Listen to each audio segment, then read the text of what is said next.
राधे राधे भक्तजनों। अब आप सुनेंगे मनु और मछली की कहानी। अब से लाखों बरस पहले की बात है, जब मुनि नाम का एक अकेला आदमी पृथ्वी पर रहा करता था। उस समय दुनिया में जो कुछ भी था वो सब उसे अकेले के लिए था। उसके किसी काम में बाधा डालने वाला कोई दूसरा मनुष्य नहीं था।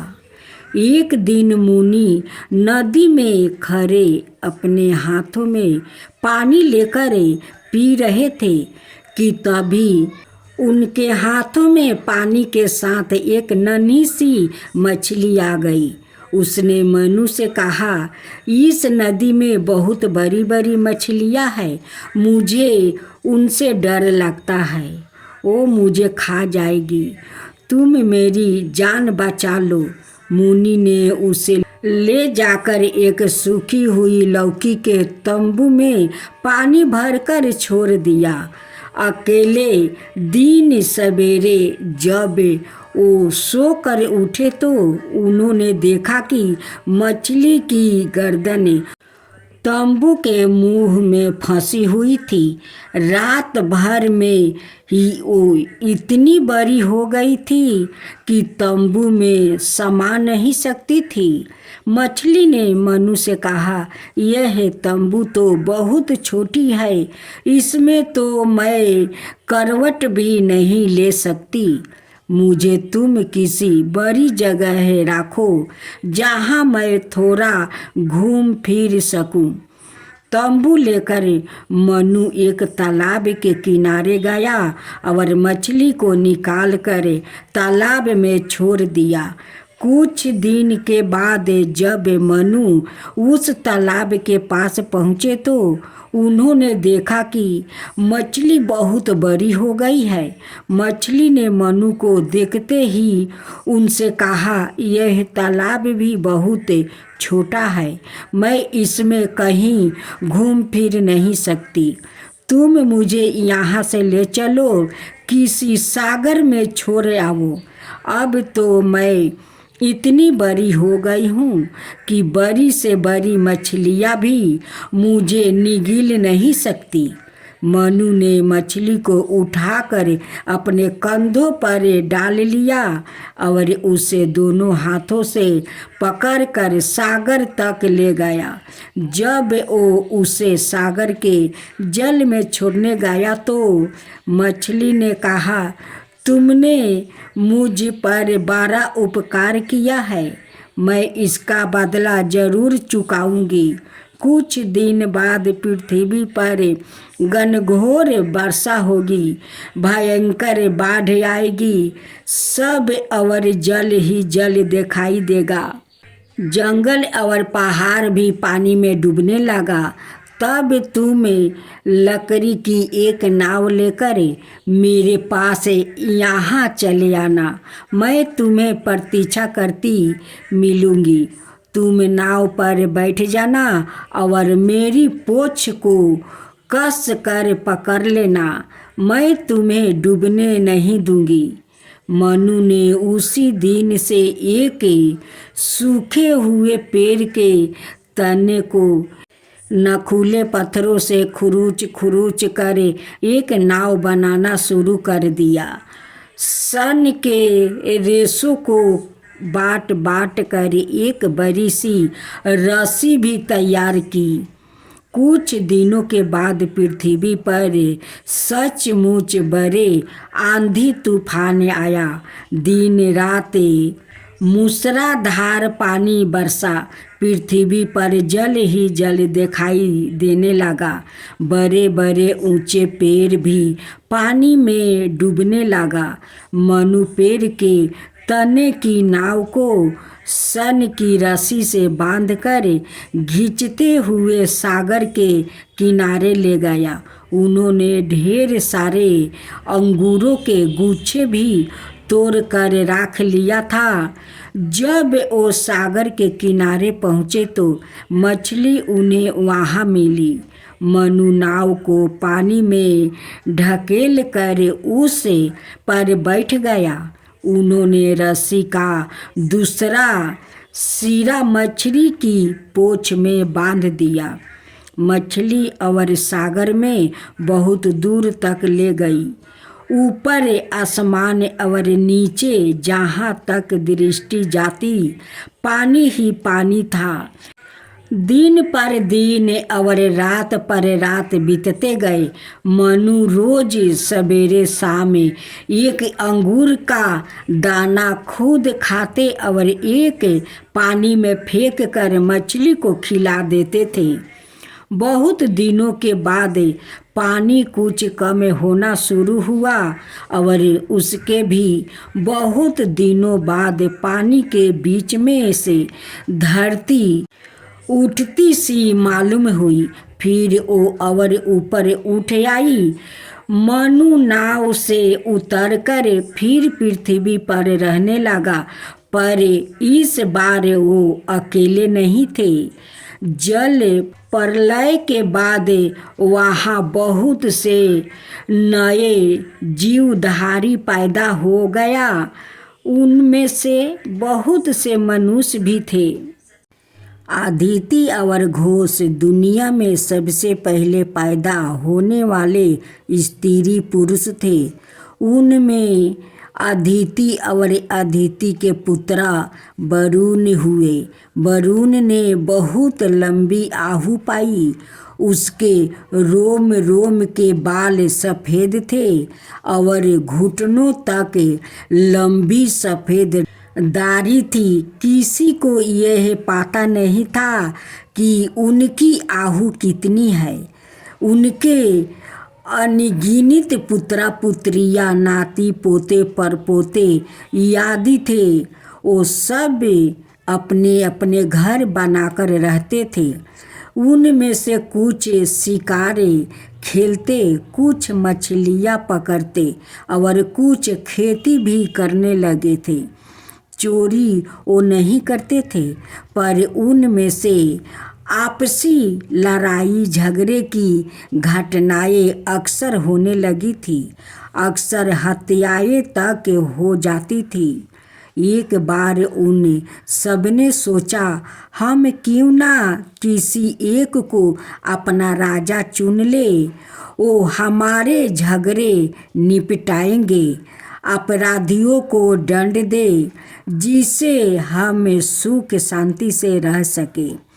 उन्होंने वरुण के पास जाकर कहा, आप हम सब लोग से बड़े हैं, आप हमारे राजा बन जाए। वरुण ने कहा, मैं तैयार हूँ, पर तुम सबको मेरा कहना मानना होगा और जैसी मैं आज्ञा दूँ वैसा ही करना होगा। मैं दंड भी दूंगा तो उसे सहन होगा। उन सबने एक स्वर में चिल्लाकर कहा, हमें शिकार है। वरुण राजा बन गया।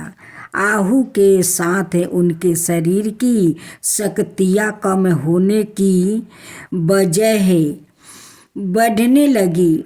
उनकी आँखों की रोशनी इतनी तेज हो गई कि वो अपने घर के अंदर बैठे हुए राजभर में कब कहाँ क्या हो रहा है उसे देख सकते थे। पहाड़, जंगल और दीवारों उनके देखने में कोई रुकावट नहीं डाल सकते थे। उनकी दृष्टि उनके पार चली जाती थी। कौन किस समय अपने घर में किस कोने में बैठा क्या कर रहा है, इसे अपने घर में बैठे बैठे वो देख लेने में उन्हें कोई कठिनाई नहीं होती थी। उनकी आवाज़ में ऐसी तेजी थी कि मुंह से निकलते ही राज्य भर में सब जगह सुनाई देने लगती थी। उनकी कोई सेना या पुलिस नहीं थी, पर वो जिसे जो आज्ञा देते उसका पालन उसे करना पड़ता था।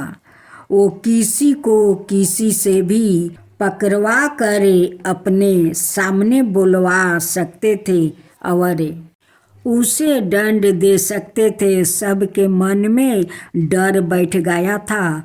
कोई उनकी इच्छा के विरुद्ध कुछ करने का साहस नहीं कर सकता था। राज्य के सब लोग स्वस्थ और सुखी हो, इसलिए वरुण ने कुछ आदेश जारी किया। प्रत्येक मनुष्य, चाहे वो स्त्री हो या पुरुष, बूढ़ा हो या बच्चा या जवान, सूर्योदय से पहले सोकर उठ जाए करे। सूर्यास्त के बाद कोई भी अपने घर में बाहर कहीं घूमता फिरता दिखाई ना दे। स्त्रियां बच्चों की देखभाल ठीक से किया करे। यदि कोई बच्चा बीमार पड़ गया हो तो उसकी माँ को कठोर दंड दिया जाएगा, इत्यादि इत्यादि। राजा के इसी प्रकार प्रतिदिन जारी होने वाले आदेशों का पालन सब लोग सिर झुकाकर करने लगे। राज्य में ना कभी कोई बीमार पड़ता था और ना अपराध करता था। सब नियम के अनुसार अपने अपने काम में लगे रहते थे। सबको भर पेट भोजन और रात भर आराम मिलता था। हर दिन हर समय किसी दूसरे के बनाए नियमों में बांध कर काम करते करते राज्य के निवासियों को ऐसा लगने लगा था मानो वो इंसान नहीं, वो कठपुतले हो। उनकी अपनी कोई इच्छा नहीं रह गई थी। राजा की इच्छा ही सब कुछ थी। कोई अपनी इच्छा से ना हंस पाते थे और ना बोल सकते थे और ना चल फिर सकता था। जीवन का आनंद समाप्त हो गया था। एक दिन वो सब मिलकर वरुण के पास गया। वो चिल्ला चिल्ला कर कहने लगा, हम अब तुम्हें अपना राजा बनाए रखना नहीं चाहते। हम तुम्हारी इच्छा अनुसार चलते चलते थक गया है। अब हम किसी और को अपना राजा बनाएंगे। वरुण ने कहा, तुम ऐसा नहीं कर सकते। मैं तुम सबको अपनी शक्तियाँ से कुचल कर रख दूंगा। वो सब चिल्लाए, तुम्हें वो शक्तियाँ हमारी दी हुई है, हमें उसे वापस लेते हैं। वरुण ने क्रोध में भरकर आंखें तरेरी, आवाज की, करक दिखाई, दांत किटकिटाया, पर किसी पर उनकी इन बातों का कोई असर ना हुआ। आखिर वरुण को राज्य छोड़कर जाना पड़ा। उन्होंने बहुत दूर सागर के किनारे जाकर एक घास भूसा की कुटिया बनाकर और अकेले उसमें रहने लगा।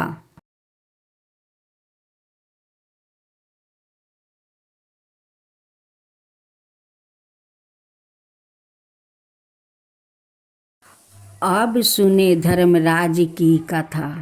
परमलोक में यम नाम के एक राजा राज करते थे। उन्हें धर्मराज भी कहते थे। वो हमेशा काले कपड़े पहनते और काले भैंस की सवारी किया करते थे। उनके बहुत से दूत थे जिनकी सहायता से वो शमशान का सारा प्रबंध किया करते थे। प्रजा बहुत खुशी थी। ना किसी को कभी भूख सताती थी और ना प्यास। इसलिए इस लोक में पृथ्वी पर रहने वाले मनुष्य अपनी आहु के दिन पूरे करके हंसी खुशी परलोक में रहने के लिए चले जाया करते थे। फिर भी बहुत से मनुष्य ऐसे थे जो परलोक जाने की इच्छा नहीं करते थे। यम ने एक बार अपने दूतों को आज्ञा दी कि पृथ्वी पर रहने वाले मनुष्य की आहु का हिसाब रखा जाए और जो मनुष्य अपनी आहू के दिन पूरे कर लेने के बाद भी परलोक में ना आना चाहे, उसे पकड़ कर यहाँ लाया जाए। यमदूत पृथ्वी पर आकर घूमने लगा और मनुष्यों को पकड़ पकड़ कर ले जाने लगे। एक बार यमदूत आया और 13-14 बरस के एक लड़के को पकड़कर ले जाने लगा। लड़का जाना नहीं चाहता था। उसने अपने दोनों हाथों से कस कर एक खंभा को पकड़ लिया और यमदूतों से कह दिया, मैं परलोक नहीं जाऊंगा। दूत लौट गया और जाकर यम को सारी बात बता दिया। यह सुनते ही वो क्रोध में भर कर लाल पीले हो गया। वो उसी समय काले कपड़े पहने और काले भैंस पर सवार होकर उस लड़के के घर आ गया और लड़के की बाह पकड़ कर खींचने लगा। खींचा तानी में खंभा उखड़ गया। वो खंभा कुछ दूर जाकर गिरा। शोर सुनकर बहुत से लोग वहाँ इकट्ठा हो गया। उनमें कैलाश पर्वत पर रहने वाले शिव भी थे। शिव ने यम से कहा, इस छोटे से लड़के को पकड़कर खींचते हुए तुम्हें शर्म नहीं आती है? छोड़ दो इसे और पृथ्वी पर फिर कभी मत आना।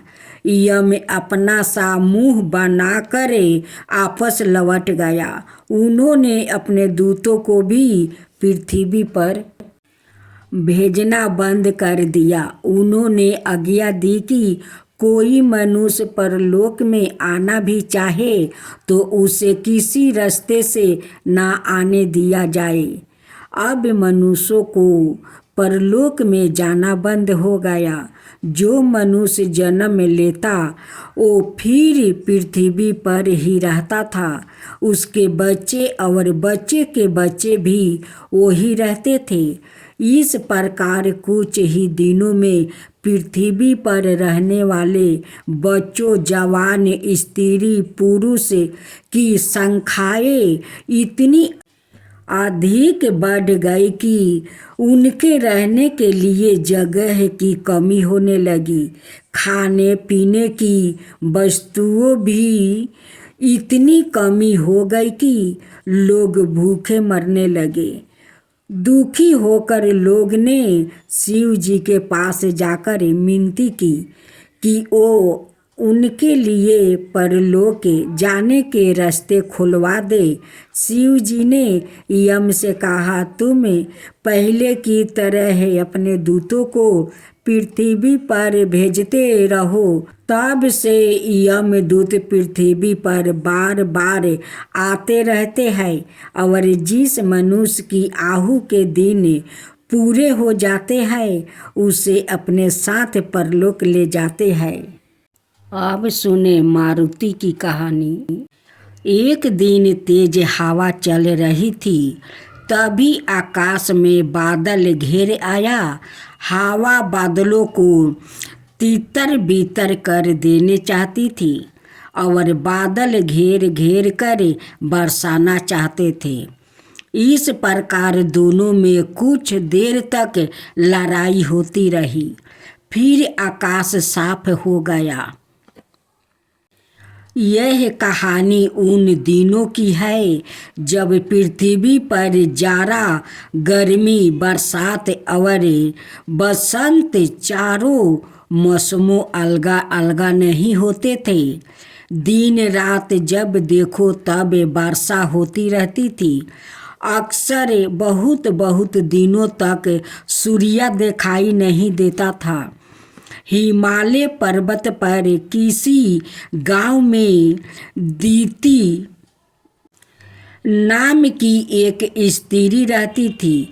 वो बड़ी रूपवती, सुशील और सच ऋतु थी। मेघों के देवता इंद्र ने उसे देख लिया और उस पर मोहित हो गया। वो उसे अपने साथ स्वर्ग ले जाना चाहता था। दीति उसके साथ वहाँ जाने को तैयार नहीं हुई। इससे चिढ़कर इंद्र ने उसे दुष्चरित्र कहकर बदनाम करना शुरू कर दिया। दीति को यह बात बहुत बुरी लगी। वो इंद्र से बदला लेने का उपाय सोचने लगी। तभी उसकी भेंट कश्यप नाम के एक ऋषि से हुआ। उन्होंने दीति से कहा, किसी से बदला लेने के लिए अपने को शक्तिशाली बनाना चाहिए। तुम तप करो, तुम्हें शक्ति प्राप्ति होगी। इंद्र को ना जाने कैसे इस बात का पता चल गया। वो दीति के घर आया। उसने क्रोध में भर कर विद्युत नाम का खरंग से उसके शरीर के 7 टुकड़े कर दिया। तब भी उसका क्रोध शांत नहीं हुआ। उसने उन 7 टुकड़ों में से भी हर एक 7 टुकड़े कर दिया और फिर उन सब टुकड़ों को दीति के घर के आसपास बिखर कर स्वर्ग लौट गया। वो अब निश्चिंत हो गया था कि दीति उसका कुछ भी नहीं बिगाड़ सकती है। उसी समय शिव पार्वती उस गांव में से घूमते हुए निकले। पार्वती को उन टुकड़ों पर से उठती हुई मांस की गंध आई। वो उन्हें बिखरा हुआ देखकर शिव जी से कहने लगी, यह तो किसी स्त्री के शरीर के टुकड़े मालूम होते हैं। तुम इन्हें जोड़ कर इनमें जान डाल दो। शिव जी बोले, यह तो मैं नहीं कर सकता, पर इतना जानता हूँ कि इन हर एक टुकड़ों में से एक वीर साहसी योद्धा उत्पन्न होगा और अपनी माँ की हत्या करने वाले से बदला लेगा। इसके बाद बरस पर बरस बीतते चले गए। गांव की आबादी पहले से बहुत अधिक बढ़ गई थी। लोग यह भी भूल गया था कि दीति नाम की कोई स्त्री कभी इस गांव में रहा करती थी। गांव के लोग लगभग 15 बरस की आहू के बहुत से लड़कों को गांव में पराये एक साथ घूमते हुए देखा करते थे। उनके माता पिता के विश्वास में किसी को कुछ भी मालूम नहीं था। वो सब बड़े चंचल और नटखट लड़के थे। उनमें से एक जहाँ भी होता, उनके बाकी 48 साथी भी वही कहीं खेल रहे होते थे। इसलिए उसने उनका नाम अलग अलग रखने के बजाय एक ही नाम मारुति रख दिया था। कुछ लोग उन्हें 49 पवन भी कहा करते थे। उन सब का बादलों से जन्मजात बैर था। वो आकाश में जरा भी बादलों को देखते उछलते हुए वही पहुंच जाते और धामा चौकड़ी मचाने लगते थे। कभी कभी बादल दल बल सहित आते और मारुति से झगड़ने लगते थे। मारुति धक्कम धक्का करके उन्हें तितर बितर कर देते थे। कभी वो उन्हें ढकेलते हुए इतनी दूर तक खदेड़ आते थे कि वो फिर लौट कर आने का साहस ना कर पाते थे और कभी मारुति को देखते ही बादलों के दल में ऐसी भाग दौड़ मच जाती थी कि वो गिरते पड़ते भागते ही दिखाई देते थे। पृथ्वी पर लगातार वर्षा करते रहना और बादलों के देवताओं इंद्र के अधिकार में नहीं रह गया था। मारुति ही सब जितनी चाहे उतनी वर्षा करा लेते थे और वो ना चाहे तो कहीं एक बूंद भी वर्षा नहीं हो सकती थी। अब सुने नचिकेता की कथा। प्राचीन काल में अश्व नाम के एक ऋषि थे। उनका यह विश्वास था कि पृथ्वी से दूर स्वर्ग नाम का कोई स्थान है। मनुष्य मृत्यु के बाद वहाँ जाता है और पृथ्वी पर दान करने से उसे स्वर्ग में ऊंचा स्थान मिलता है। उनका एक ही पुत्र था, उसका नाम नचिकेता था। उसे उनका दान करना बहुत बुरा लगता था। वो मन ही मन कहता था, इस धन का उपयोग हम यही अपने सुख के लिए करें तो कितना अच्छा होगा। पर वो धन मेरा तो है नहीं, मैं उन्हें दान करने से रोक भी कैसे सकता हूँ। वज सबर से जानते थे कि नचिकेता को उनका दान करना बुरा लगता है। वो नचिकेता को प्यार भी बहुत करते थे, पर उन्हें स्वर्ग में प्राप्ति होने वाले सुख की चिंता इतनी अधिक रहती थी कि वो इस लोक में रहने के सुख की ओर ध्यान नहीं दे पा रहे थे। एक बार वज्रसवस ने 100 गाय इंद्र देवता के नाम पर एक ब्राह्मण को दान दे दिया। गाय बड़ी दुबली पतली और दूध ना देने वाली थी, इसलिए वो मन में दुखी थे कि इसे अच्छी स्वस्थ और दूध देने वाली गाय उनके पास दान करने को क्यों नहीं हुई। नचिकेता ने पिता को दुखी देखता तो उससे बोला, पिताजी आप दुखी क्यों हैं? आपके पास तो उन गायों से अधिक मूल्यवान चीज़ें हैं, आप उसे भी दान क्यों नहीं कर देते हैं? वज्रसवास ने पूछा, ओ क्या? नचिकेता ने कहा, ओ मैं हूँ। वज्रसवास ने झुझला कर कहा, जा मैंने तुझे भी दान किया। नचिकेता ने पूछा, किसे? वज्रसवास बोले, यम को। नचिकेता उसी समय घर छोड़कर मृत्यु के देवता यम की खोज में चल दिया। वहाँ मृत्यु से डरता था, फिर भी उसने सोचा, इससे पहले भी लोग दुनिया में मरते रहे हैं और इससे आगे भी मरते रहेगा, इसलिए मौत से डर किस बात का। चलते चलते नचिकेता यम के द्वार तक पहुंच गया। वहां उसे मालूम हुआ कि यम कहीं बाहर गया हुआ है, 3 दिन बाद लौटेंगे। वो 3 दिन तक उनके द्वार पर पारा उनके लौटने की प्रतीक्षा करता रहा। जब यम लौट कर आया तो उन्होंने उससे पूछा, तुम कौन हो? यहाँ कैसे आना हुआ? नचिकेता ने कहा, मेरे पिता ने मुझे आपको दान दे दिया है, अब मैं यही रहूँगा।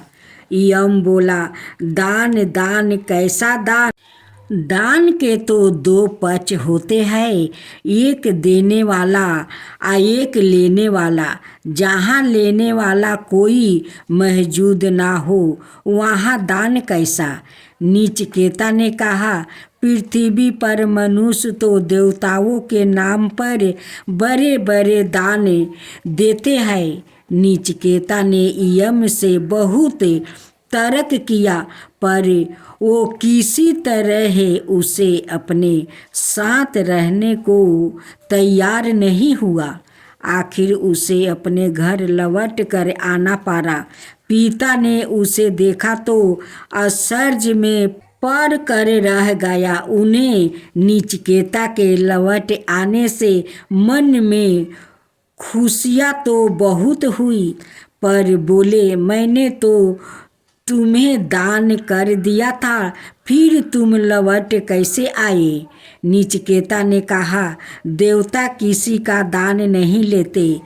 उन्हें ने यम से हुई सारी बात कह सुनाई। अवज सवास के अपने विश्वास में फिर भी कोई कमी नहीं हुई। वो पहले की तरह ही दान करते रहे।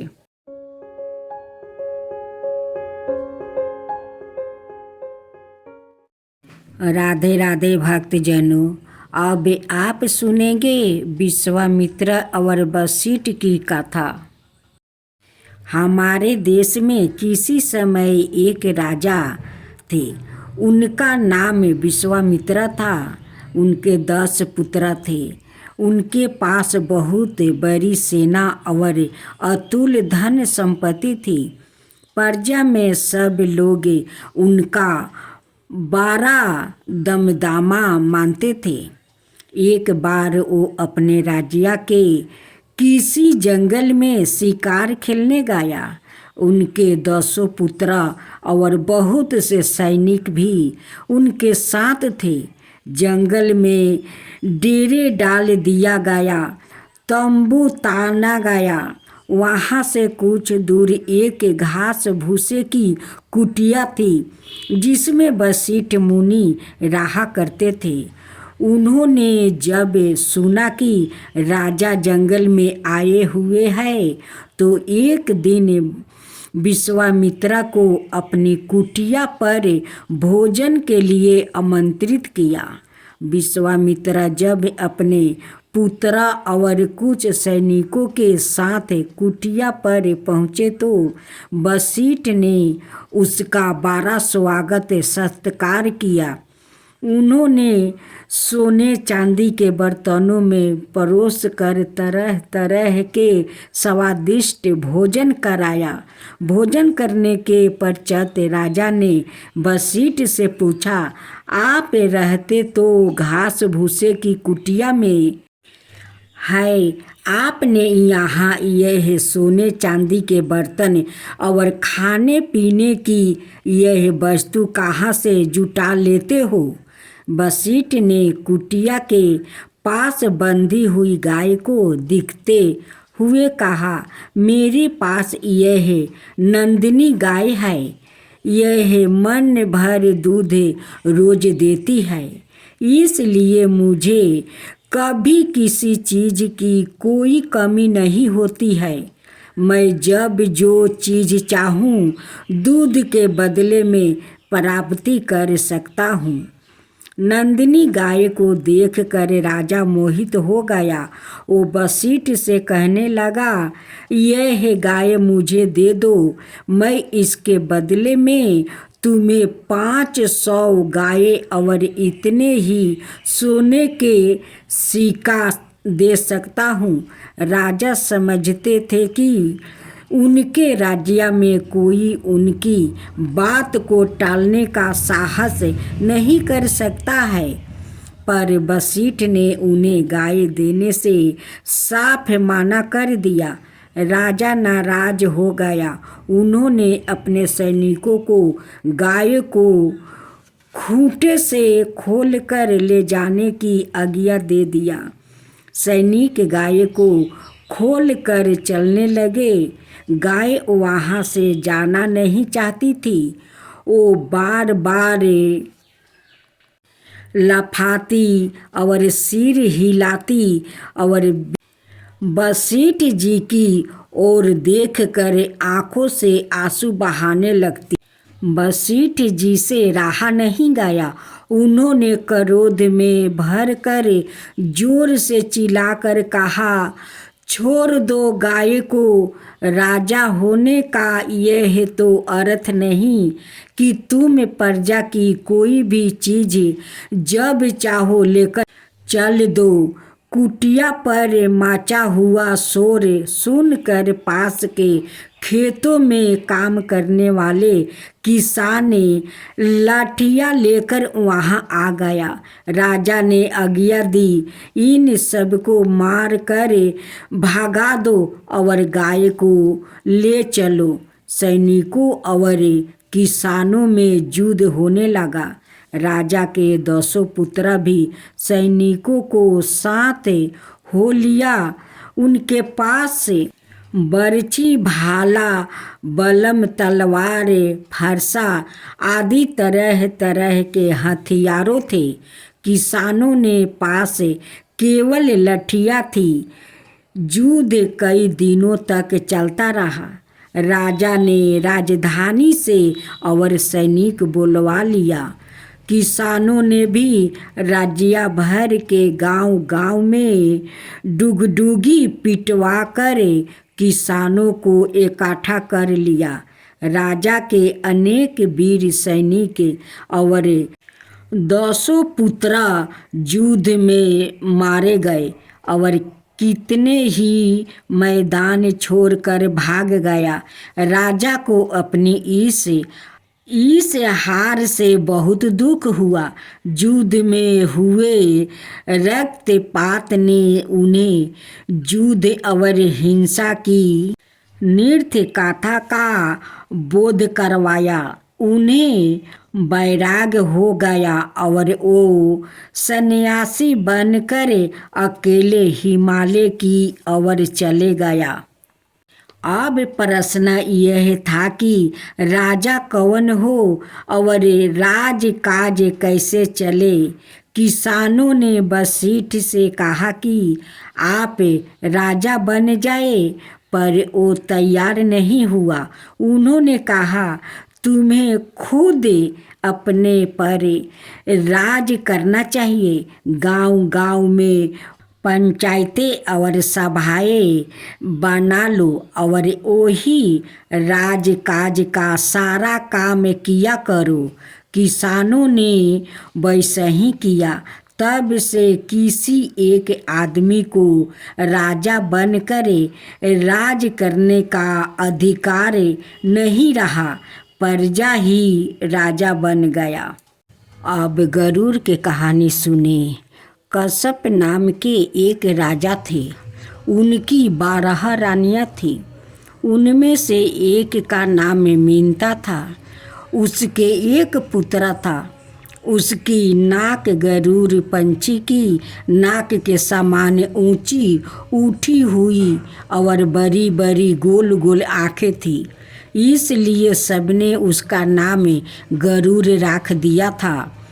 12 रानियों में एक दूसरे को नीचा दिखाने के लिए हमेशा तैयार रहती थी। वो एक दूसरे की खूब बुराई करती थी।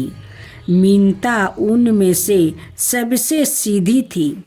दूसरी सब रानियों ने उसकी इतनी अधिक बुराई की कि कश्यप ने उसे अंधेरी कोठरी में बंद कर दिया।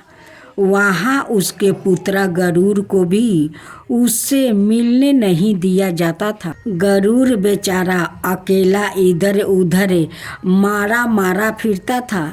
एक दिन यही घूमते हुए उसे एक साधु मिला। उसने गरुड़ से पूछा, तुम कौन हो और अकेले यहाँ क्या कर रहे हो? गरुड़ ने कहा, मेरे पिता ने मेरी माता को कैद कर लिया है, इसलिए मैं अकेला इधर उधर घूमता फिरता हूँ। तो तुम अपनी माता को कैद से छुड़ाते क्यों नहीं? साधु ने पूछा। गरुड़ ने कहा, मुझ में इतनी शक्ति कहाँ है? मेरे पिता बहुत बलवान है और वो मुझे भी कैद कर लेगा। साधु ने कहा, तो तुम भी बलवान क्यों नहीं बनते? गरुड़ ने कहा, यह कैसे हो सकता है? कितना ही बड़ा क्यों ना हो जाऊं, रहूँगा तो अपने पिता से छोटा ही। साधु ने कहा, आहू में बड़ा होने से कोई बड़ा नहीं होता। मैं तुम्हें एक उपाय बताता हूँ। यहाँ से 100 योजन दूरी हिमालय पर्वत पर एक सील है। उसके किनारे एक गुफा है। उसमें एक सौरन कलश रखा है। उसमें अमृत है, जिसका एक घूंट पीते ही तुम्हें इतनी शक्ति आ जाएगी कि तुम अपनी माता को कैद से छुड़ा सकोगे। उस कलश को उठा कर लाने का प्रयत्न मत करना, नहीं तो तुम वही कैद कर लिया जाओगे। साधु की बात सुनकर गरुड़ उसी समय हिमालय पर्वत की ओर चल दिया। रास्ते में उसे बड़ी कठिनाइयों का सामना करना पड़ा। बीहर बजर मैदानों में झाड़ झंकार वाला जंगलों को पार करता हुआ वो उस जगह पहुंच गया जहां से पहाड़ की चढ़ाई शुरू होती है। तभी उसने देखा कि पहाड़ के ऊपर एक जंगल में भयंकर आग लगी हुई है। उसकी लपटें आकाश तक ऊंची उठ रही थी। उस जंगल को पार करके झील तक पहुंचा। पाना उसके बस की बात नहीं थी। वो निराश होकर एक पत्थर के सहारे बैठकर उपाय सोचने लगा। थकन के कारण उसे नींद आ गई। जब उसकी आँख खुली तो उसने देखा कि घने काले बादल घेरते चले आ रहे हैं। वो सारे आकाश में छा गया और शाम से ही वर्षा की वो झड़ी लगी कि रात भर घनघोर वर्षा होती रही। वो भीग कर सराबोर हो गया और ठंड से कांपने लगा था। सवेरे होते ही उसने देखा कि जंगल की आग बुझ चुकी थी। उसने आगे बढ़ना शुरू किया। जले हुए जंगल को पार करने के बाद उसे ऊपर चढ़ने में आनंद आने लगा था। वो जब चलते चलते थक जाता तो पल भर खड़े होकर विश्राम लेता और ठंडी हवा का झोंका लगाते ही उसकी शरीर थकन दूर हो जाती थी। इस प्रकार चलते चलते कई पहाड़ी चोटियों को पार करके वो झील के किनारे पहुंच गया। उत्साह में भर कर उसने गुफा का पता लगाने के लिए झील के चारों ओर चक्कर लगाया, पर उसे गुफा कहीं दिखाई नहीं दी। उसने सोचा, साधु ने कहीं उसे मूर्ख तो नहीं बनाया है। वो झट से झील के किनारे पथरीली भूमि पर बैठ गया। तभी उसे अपने एक और पत्थरों से ढका हुआ किसी जानवर का बिल सा दिखाई दिया। उसने झांक कर देखा तो वहाँ सचमुच एक गुफा थी। उसमें कुछ चीज़ें चमकती सी दिखाई दे रही थी। उसने उसमें अपना सिर डाल दिया और पेट के बल सरक कर भीतर पहुंच गया। वहाँ एक स्वर्ण कलश रखा था। वो एक सफ़ेद पत्थर से ढका हुआ था। उसने पत्थर हटाकर एक चूलू अमृत लेकर पिया, वो बर्फ की तरह है शीतल और शहद की तरह मीठा था। उसके गले से नीचे उतरते ही एक बिजली सी उसके सारे शरीर में दौड़ गई। उसे लगने लगा कि वो पहले से कहीं अधिक बलवान है। फिर वो जिस तरह भीतर गया था उसी तरह पेट के बल सरक कर गुफा से वो बाहर निकल आया। बाहर निकलते ही पहाड़ से उतरने के लिए चल पड़ा। उतरने में उसे कुछ भी कठिनाई नहीं हुई। वो एक कदम आगे अपने आप चल जाता था।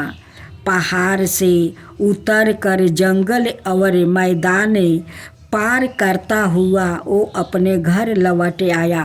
उसने राजा कश्यप के सामने जाकर कहा, मेरी माँ को कैद से आज़ाद करो।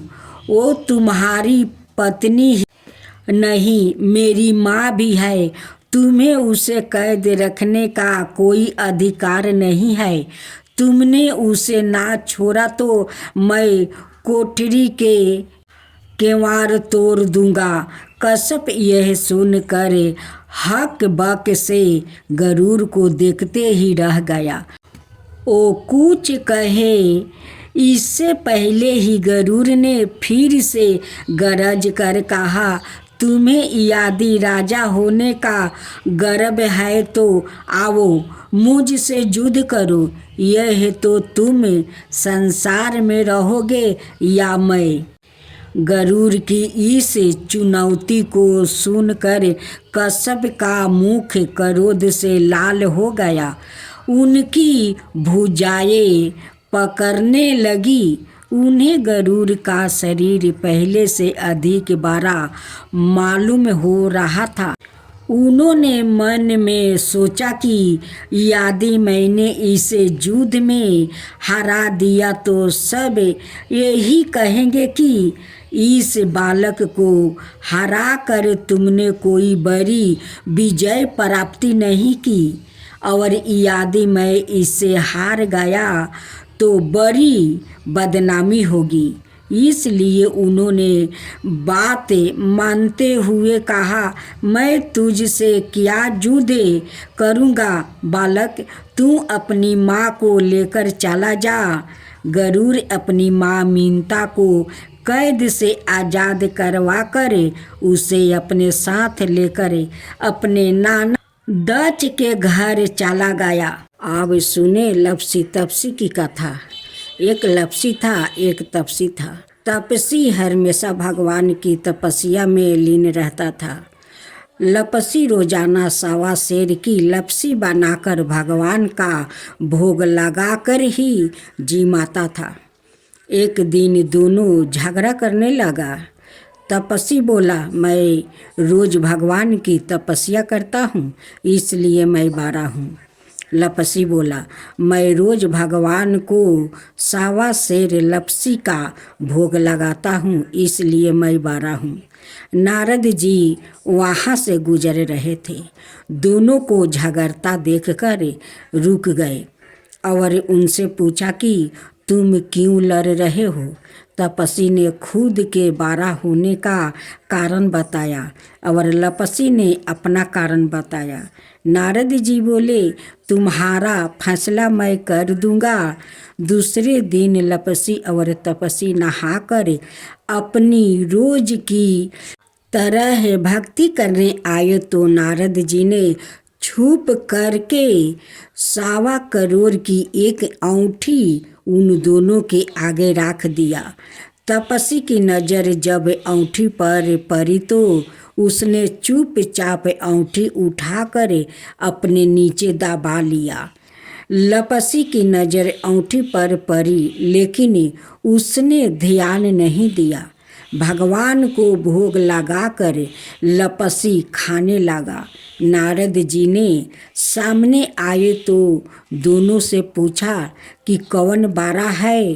तो नारद जी ने तपसी से खड़ा होने को कहा। बोखारा हुआ तो उसके नीचे दबी औंठी दिखाई पड़ी। नारद जी ने तपस्वी से कहा, तपस्या करने के बाद भी तुम्हारा चोरी करने की आदत नहीं गई, इसलिए लपसी बारा है। तुम्हें तुम्हारी तपस्या का कोई फल भी नहीं मिलेगा। तपस्वी शर्मिंदा होकर माफ़ी मांगने लगा। उसने नारद जी से पूछा, मुझे मेरी तपस्या का फल कैसे मिलेगा? नारद जी ने कहा, यदि कोई गाय और कुत्ते की रोटी नहीं बनाएगा तो फल तुम्हें मिलेगा। यदि कोई ब्राह्मण को जिमा कर दक्षिणा नहीं देगा तो फल तुझे मिलेगा। यदि कोई साड़ी का साथ ब्लाउज नहीं देगा तो फल तुझे मिलेगा।